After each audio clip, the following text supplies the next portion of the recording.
Isso é uma megalomania.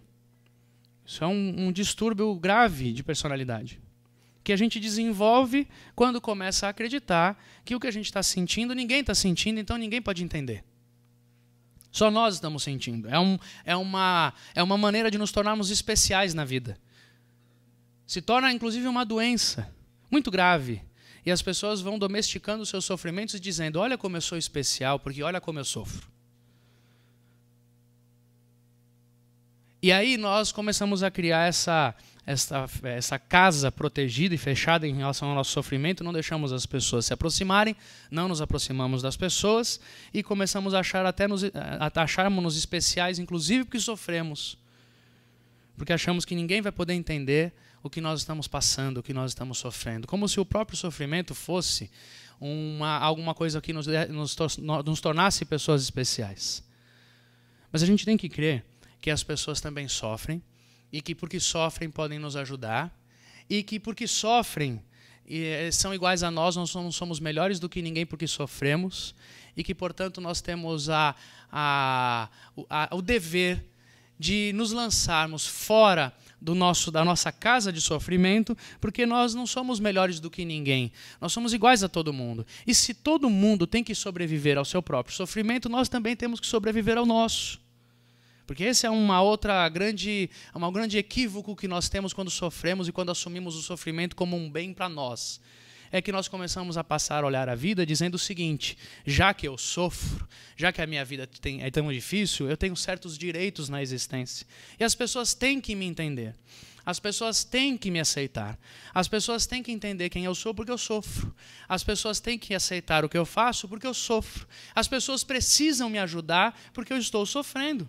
Eu sou um pobre ser humano na raça, no meio dos outros seres humanos. E eu preciso que as pessoas tenham paciência comigo, que elas me ajudem, que elas cuidem de mim, porque eu sofro.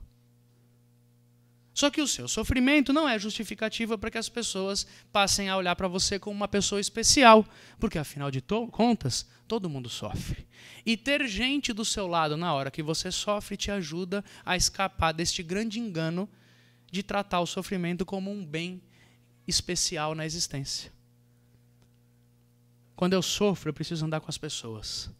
Porque é muito possível que na hora em que eu comece a compartilhar as minhas dificuldades e comece a ouvir as dificuldades dos outros, eu perceba e consiga colocar o meu problema, a minha dor e a minha crise no patamar correto em relação ao que todo mundo também passa. E em algumas vezes eu vou perceber que a minha situação não era tão grave quanto eu achava que era. E que tem coisa muito pior acontecendo no mundo. E que, portanto, eu posso sim levantar a cabeça e começar a caminhar de novo na direção de resolver as minhas questões, de solucionar a minha alma. Agora, saia do meio das pessoas, feche a porta da sua casa, se esconda delas e comece a se achar especial porque sofre, para você ver o que vai acontecer com você.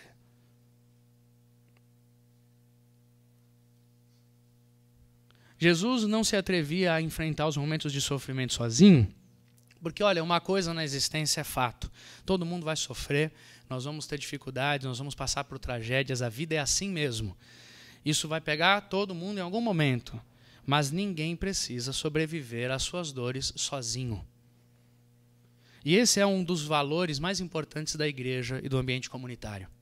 Uma das razões mais importantes de haver igreja é porque nós não precisamos enfrentar a vida sozinhos.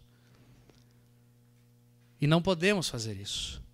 Nós precisamos, no mínimo, desabafar. Você sabe disso, eu sei disso. O quão importante é, pelo menos, poder desabafar os meus problemas quando eu estou no olho do furacão. Não é assim? A gente sabe disso.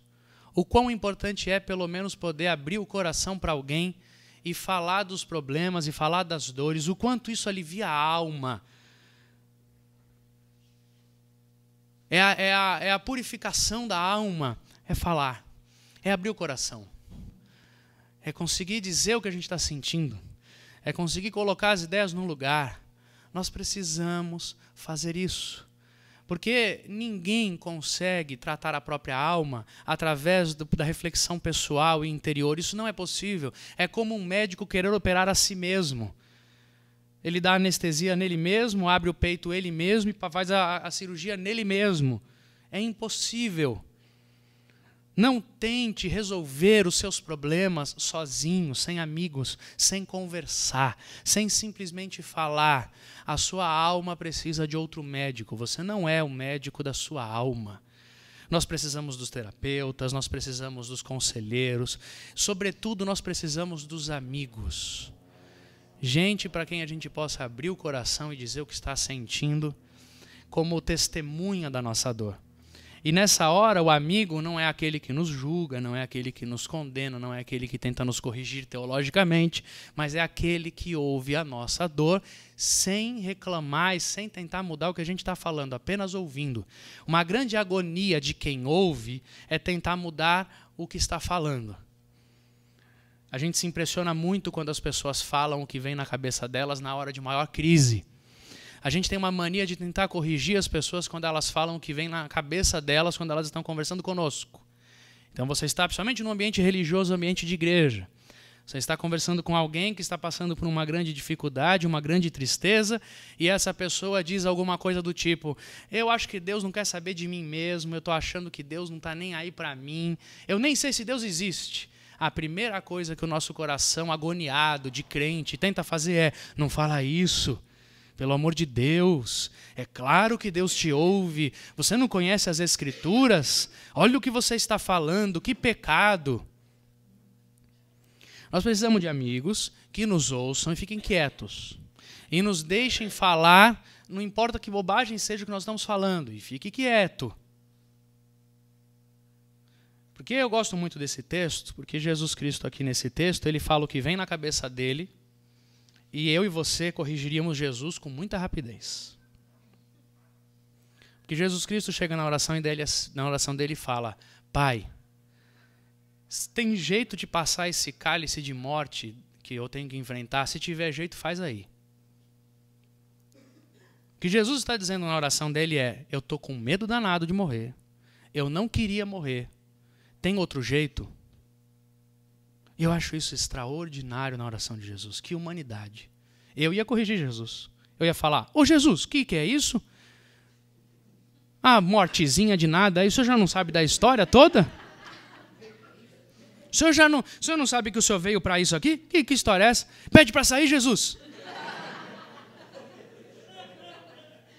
Entendeu? Eu ia corrigir Jesus. Eu ia falar: não me fala uma coisa, isso Deus ouve. Como é que você fala isso para Deus? Está escrito. Porque orar nas horas da nossa maior dificuldade é poder dizer para Deus, diante de amigos que não nos julgam, exatamente o que a gente está sentindo. E pode ser a pior coisa do mundo, mas eu preciso orar dizendo aquilo que eu estou sentindo. O problema é que nós transformamos a oração numa mágica no ambiente religioso e perdemos a eficácia da oração de verdade na alma.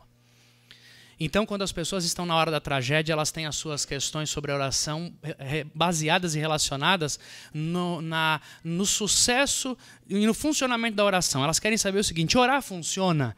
Se eu orar, a minha filha vai sair da UTI? Se eu orar, meu marido vai arrumar um emprego?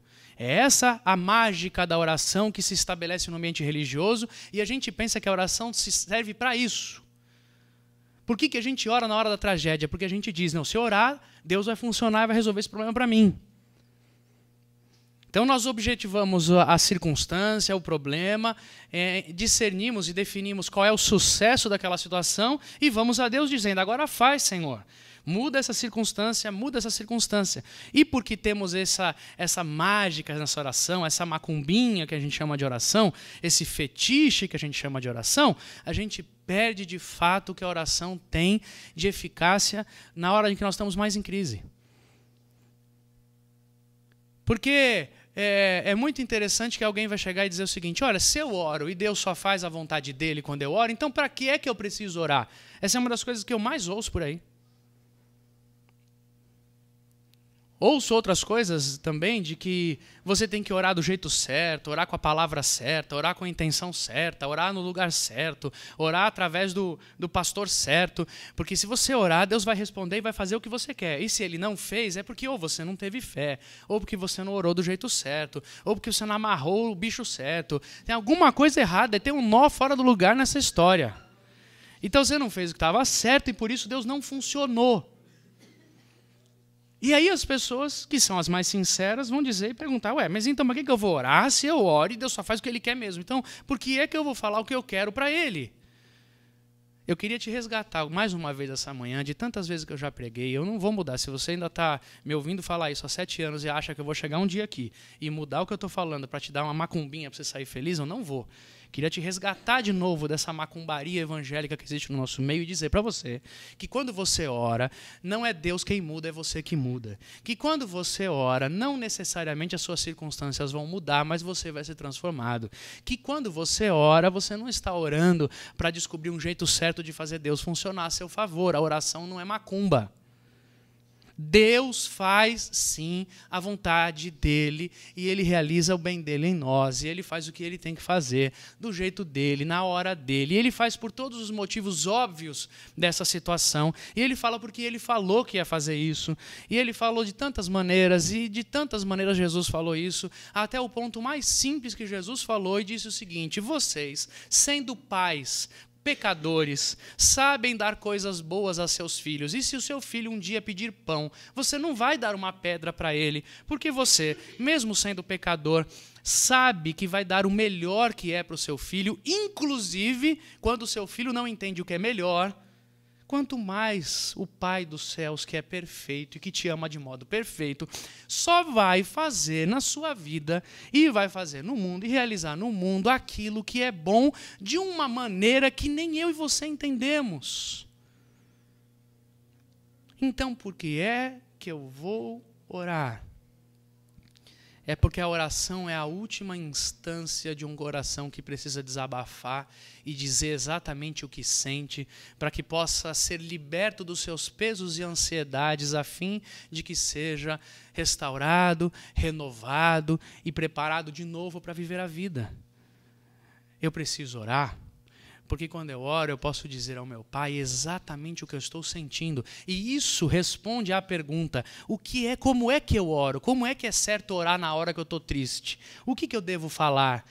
Eu devo falar em nome do Pai, do Filho e do Espírito, depois em nome de Jesus. Eu devo orar num certo lugar. O que eu tenho que falar? Sabe o que você tem que falar na hora que você está triste? Qual é o nome da sua tristeza? Eu estou com raiva do Senhor e da vida.